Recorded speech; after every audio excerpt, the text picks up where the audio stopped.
بستخدم الاريال او اوكسي باللافندر او اوكسي نسيم الشرق او الحاجات دي كلها، بستخدمهم في هدوم الخروج فقط. بس هدوم الخروج بتاعتي انا وجوزي او بتاعت بنتي هو ده اللي انا بستخدمه فيهم، بخلاف كده ما بستخدمهمش بصراحه غير مسحوق البودر، فده بيشيل ده بالنسبه لي. ده برضو ب 2 جنيه الكيس.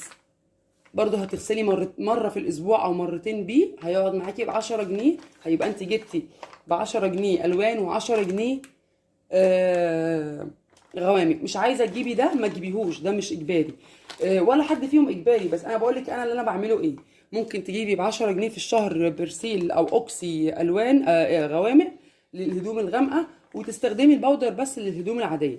انا بس يعني ده بيدي نسبه تعطيره، وفي نفس الوقت بيدي يعني غير ان هو بيعطر الهدوم، بيدي كده ريحه ونظافه وتحسي انك استخدمتي حاجه نظيفه لهدوم الخروج بالذات